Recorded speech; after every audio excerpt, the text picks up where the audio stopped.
Happy Friday. What's going on, guys? It's Ricky with TechBud Solutions. And yes, another day, another new all-time highs. NASDAQ market is up 1.72% based off of what? Well, in my opinion, it's honestly because of what's going on right now with what we saw with Intel, the excitement behind the AI revolution. Also, Alphabet, which is Google, huge market cap, is supposedly going to invest an additional $40 billion into Anthropic. We'll get to that in just a little bit. The S&P 500 just officially closed a record high. S&P and the NASDAQ up 13.3% since the lows of March.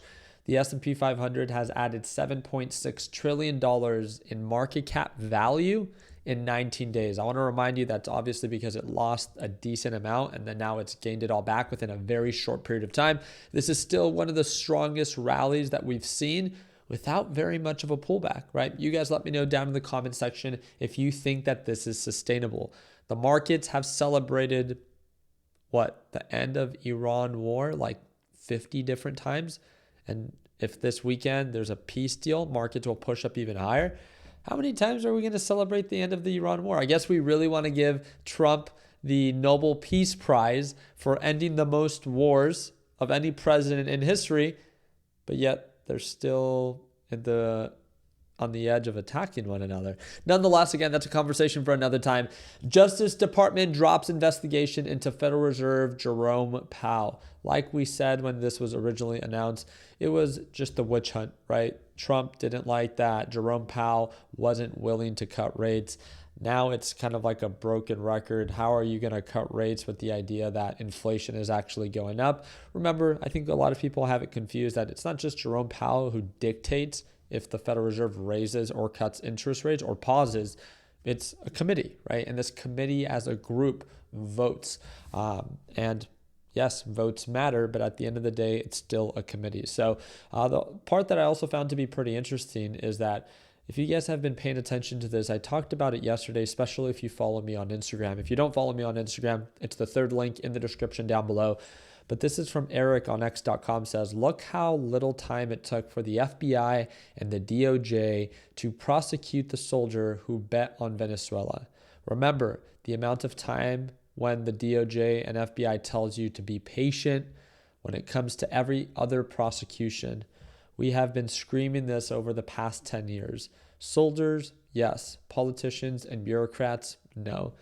Isn't that kind of crazy though? I think that's one thing is that it doesn't matter if you're a Republican or a Democrat. I think one thing that we all agree on is that there's so much just conflict of interest going on with our politicians. And it's insane that we all don't approve of it.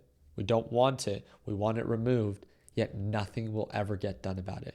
Isn't that infuriating? Nonetheless, want to share with you one of the positions that I just took. Again, I like showing you guys my good trades and possibly my bad ones. QQQ, we stayed super patient. We let the markets rally as much as they needed to. The inverse of QQQ, it's not an investment vehicle, but it's an inverse ETF. It's SQQQ.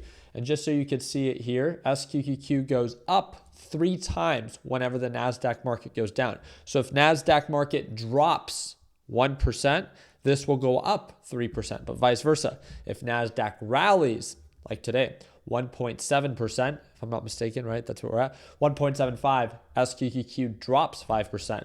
Again, this is not something that we carry overnight, but I did just buy the dip on it. I'm pretty much break even. I have a pretty small position on this one right now. And the reason why is because although it's oversold, it's still, there's no confirmation of a reversal. I like the setup. I will only add more. My average price is right around like 52.96, something like that. And I plan to add more as direction becomes favorable if and only if the NASDAQ market actually begins to sell off. So again, we like to wait for these setups, not because we feel like we have to trade them, but I like it when the ratios make sense. The upside potential is decent, nothing crazy. It's right around 3%.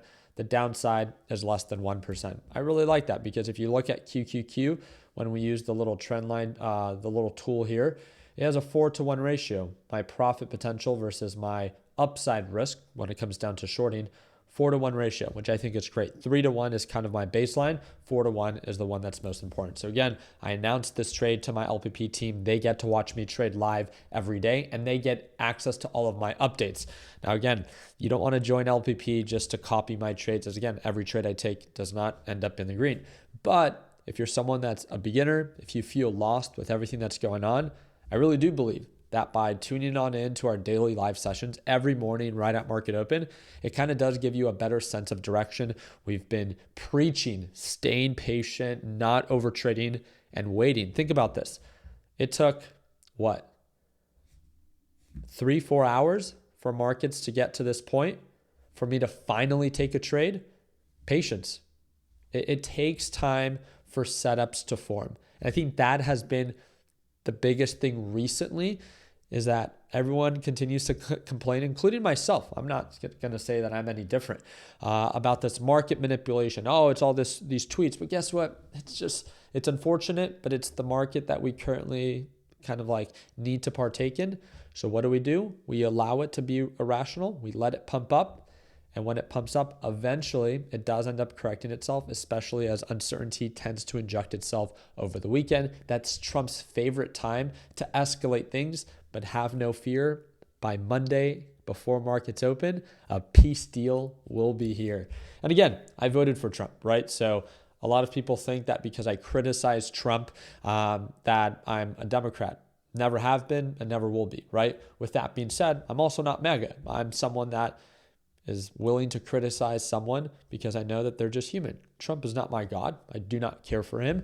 And there's a lot of things that he's doing that I don't agree with. It's okay as an individual to be okay with sharing opinions that criticize people that do things you don't agree with, right? I don't have to bend the knee for someone that is obviously doing things that I don't align with. And that's okay, right? So at the end of the day, I've been very straight up with you guys from the beginning.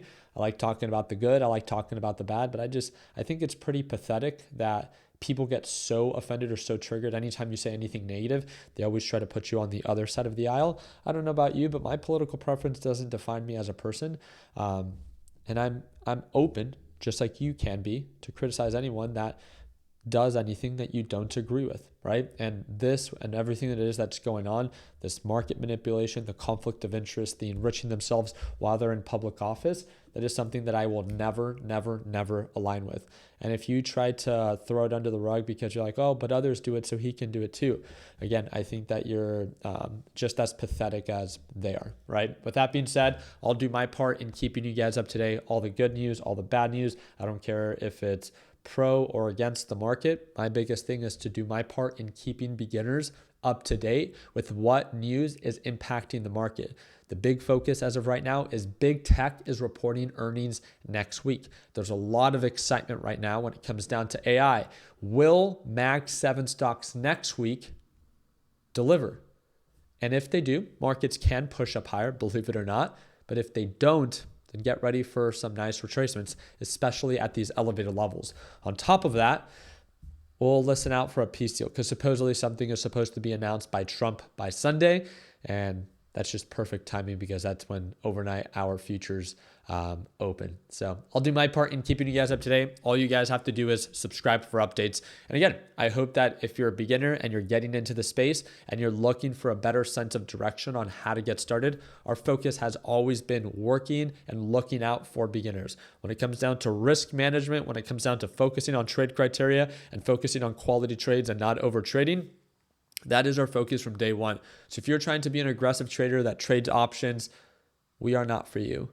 If you are someone that's looking to more into the idea of investing or trading with shares, you want to actually understand the opportunities that you're taking advantage of, then again, that's exactly what we like to cover within LPP. So again, second link in the description down below. I hope to see you on Monday for our live sessions. And like always, let's make sure that we end the year on a green note. Take care, team. Happy Friday.